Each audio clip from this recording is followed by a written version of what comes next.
Look at them. You'd think they didn't have a care in the world. Yet listen to their problems. Try to advise them. You find them anxious to make something out of their lives. Each one of them wondering what it's going to be, where he's going to fit in. All of them wanting the answers to 1,000 questions about their future. Well, you can't take on all of them at one time. You're one student advisor in one land-grant college. You take them one at a time. That's the way they come. Miss Ryan told me to come right in, Dr. Richards. Why, certainly, Bill. Come on in. Have a seat. Thanks. What's on your mind? I've been trying to figure out what I'm going to do after I get my degree. Mm-hmm. For a while, I thought I'd go back to the farm and go into partnership with Dad. But he doesn't really need me, and somehow I don't feel that's what I want to do. But you're still interested in agriculture. Oh, yes. Ever think of teaching vocational agriculture, Bill? Or what about being a county agent? I've thought about it, but I can't seem to make up my mind. You know, Bill, I've talked with many a student about this same problem, and I've learned there's no easy answer.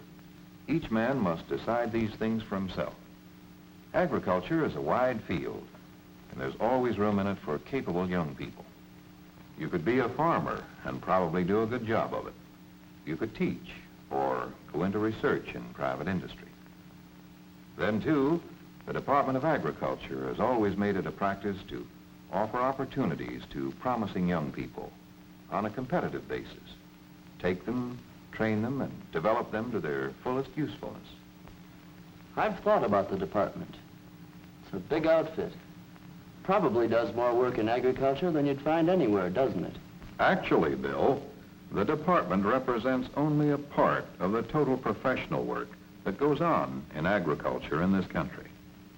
But you're right, it is big. The second largest office building in the world houses its Washington staff. However, only a fraction of its 60,000 people are in the nation's capital.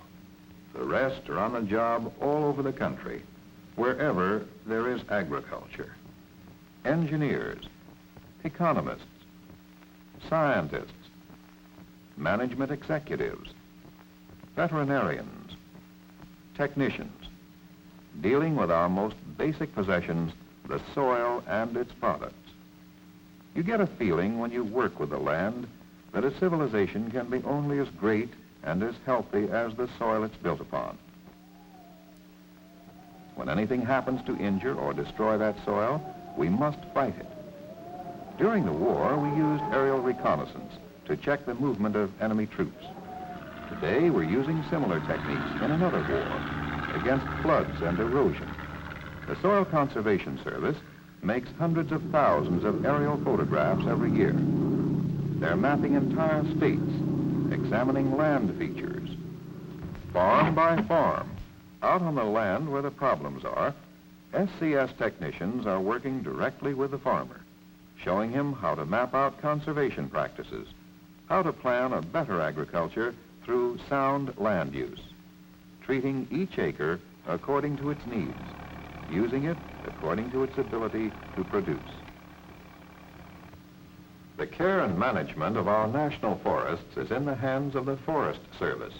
180 million acres of public timberland stretching across the nation in 154 national forests. Highly trained technicians conduct research, supervise the harvesting of about 4 billion board feet of timber every year, and manage the forest rangelands used by some 10 million head of livestock.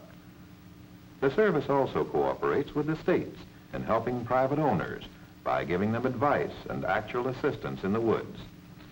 When fire roars through the trees, Forest Service firefighters and smoke jumpers go into action with new and spectacular methods.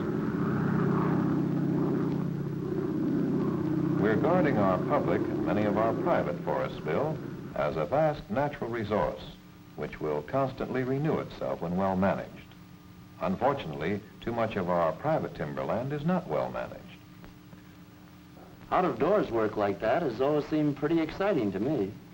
Well, there's excitement in almost any kind of work if you look for it. Take these reports on laboratory work done by department scientists, for example. Excitement? Glamour? All depends on how you look at it.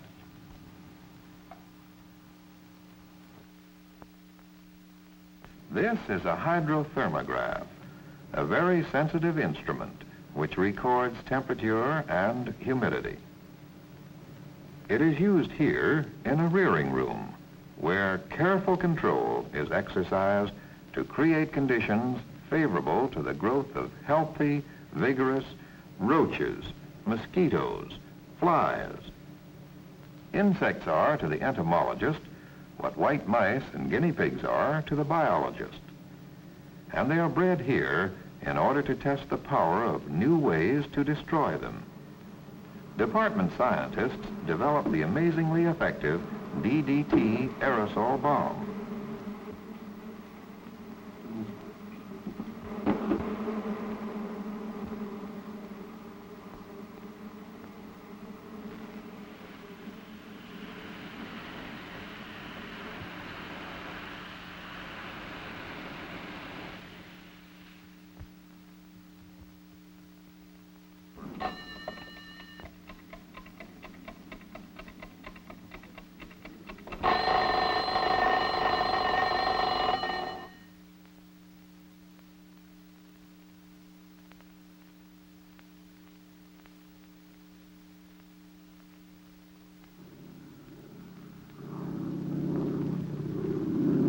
The Bureau of Entomology and Plant Quarantine has another job, a job that our shrinking world has made more complex. Bureau agents go over every ship and plane coming in from overseas. A bug doesn't have much of a chance of getting into the States with these men on duty. Eradicating and quarantining pests is one way of protecting crops. There is a more basic method, building resistance right into the seed. Year in and year out, at department and state research centers, plant geneticists are at work breeding and developing new plants. Plants capable of resisting the blights and rots, the rusts and smuts, and 100 other diseases that destroy or disfigure them. Rust-resistant wheat, for example. The geneticist removes the male organs from a highly resistant variety, one which, however, lacks good commercial characteristics, high yield, good quality.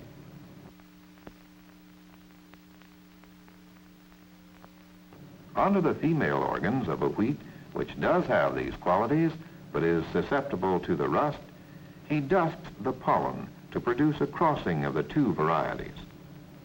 Thus begins the long and tedious search for new plants which will combine and carry on a maximum of desirable characteristics. This work takes infinite skill and patience. Such crossings must be done thousands of times, and failure must be faced thousands of times. Yet the results achieved by the scientists in the Bureau of Plant Industry have given us hundreds of new and valuable varieties of food, fiber, and forage crops.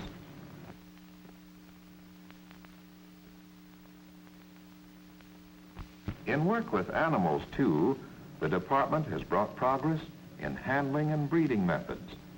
The Bureau of Dairy Industry, for instance, has shown that exercise prolongs the period of usefulness of bulls. We know now also that proved sires, bulls whose daughters produce more than their dams, will build up the production of succeeding herds. This is a proved sire. This is an early Beltsville herd, producing an average 663 pounds of butterfat a year.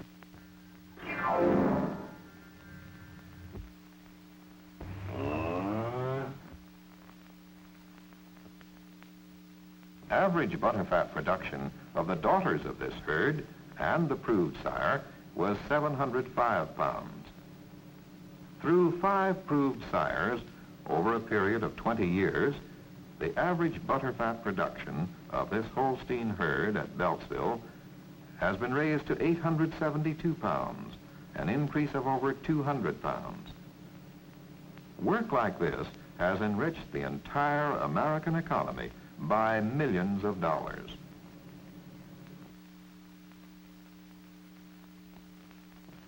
In the department's Bureau of Animal Industry, the diseases of animals are studied, their causes tracked down, and preventives as well as cures developed. It was here that department scientists developed the vaccine which gives a serviceable immunity against brucellosis, or Bang's disease. This is the bureau which has licked tick fever, bovine tuberculosis, giving protection to man as well as to animals. Department scientists have contributed greatly to the health of both animals and man.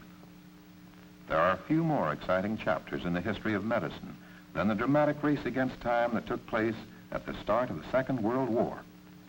A race to produce enough of the then newly discovered wonder drug, penicillin. Department scientists won that race and increased the yield of penicillin more than 100 times. This work was done in one of the 4 large regional research laboratories of the Bureau of Agricultural and Industrial Chemistry. Out of these centers have come many new methods for converting farm products into industrial materials, milk casein into bristles for paintbrushes, peanut protein into new fibers, chicken feathers into fine spun fiber hair, corn and soybeans into a new type varnish that weathers well even in salt sea air. We call this the century of science. But as we move into the future, there's no way of telling what new discoveries lie ahead of us. While the regional laboratories are finding new ways to use waste products, another bureau is demonstrating how to handle our useful products without waste. Oh, it's not quite that simple. We don't know all the answers. Some of us are working on a home canning project. Here, I'm inoculating jars of food with spoilage organisms. These jars will then be put through various canning times to discover the amount of heat it takes to sterilize the food. This is only one step in developing improved home canning processes, giving better flavor, texture, and vitamin value. In another laboratory, they're studying properties which determine how well a fabric may wear.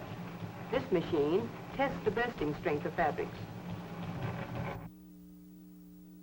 Elasticity of various types of cotton hose is being measured.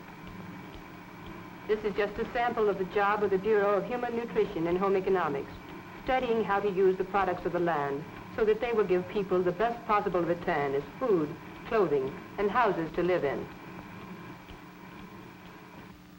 It's very satisfying, Bill, to be doing a job that answers the needs of people.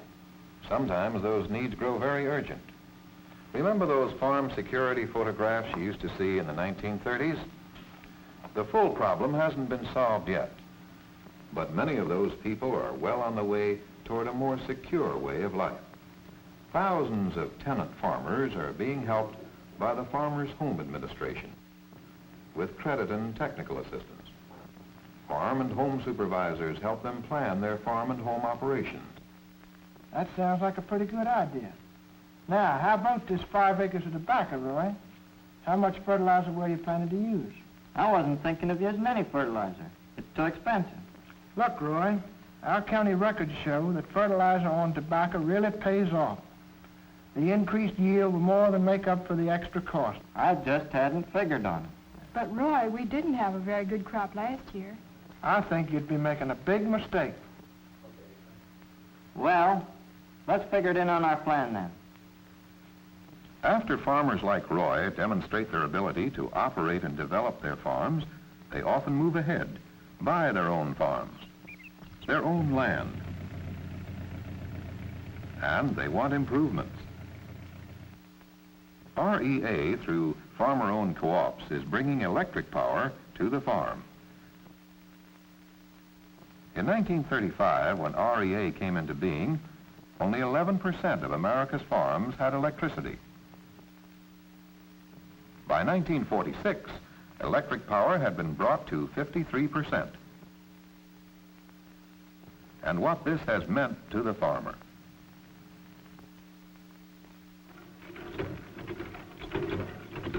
With electric power, the farmer is saving back-breaking work, increasing his income, moving closer to the labor-saving devices and conveniences his neighbor in the city has long taken for granted.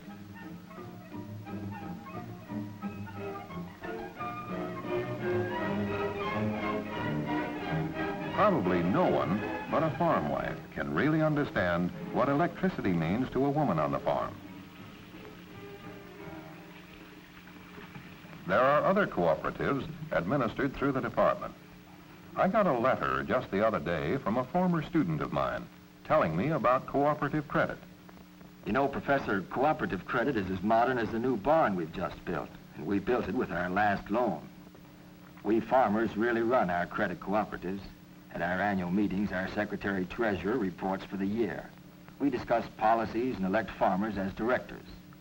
We farmers are stockholders, and we take a big interest in our associations. We want to be sure we have a dependable source of the right kind of credit. It's a good, secure feeling, Professor, when a farmer is breaking land in the spring to know his credit's all fixed. He can concentrate on his job of farming instead of worrying about high interest or loans coming due before he's ready. From planting time to harvest and marketing time, the farmer can use the services of the Production and Marketing Administration.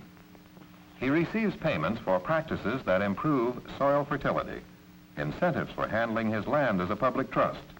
Through loans and purchases, he receives price supports which help protect farm income. The administration provides grading and inspection services which enable him to determine the value of his product, assists in problems of transportation, storage, and marketing facilities. Marketing reporters are at all major terminals and shipping points, getting the facts on daily movement and prices of farm products. This is a coast-to-coast market news service.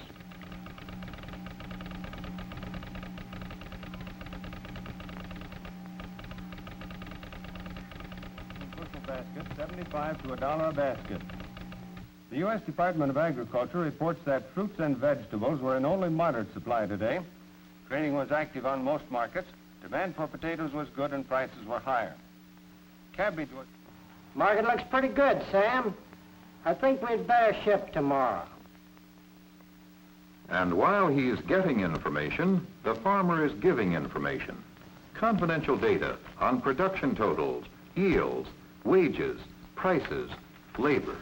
Information from 800,000 sources compiled in the Bureau of Agricultural Economics. Many of these statistics go into reports, which could lend themselves to speculation. These are assembled behind locked doors and released with great care.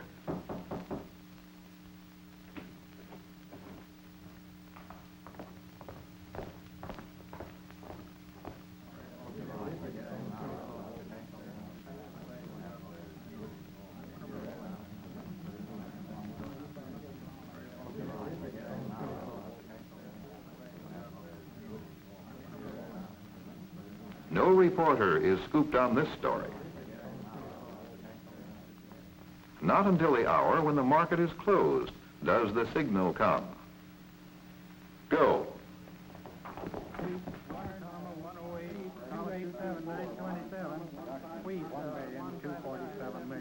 Beyond the raw statistics, however, lies another job, that of economic research, to determine what the statistics mean to the farmer and the nation. All conditions affecting agriculture, both on and off the farm, are charted and mapped. These analyses and research reports, turned into publications, reach the farmer, the manufacturer, the salesman, the shipper, with a picture of agriculture as a whole, as well as a dependable forecast of future conditions.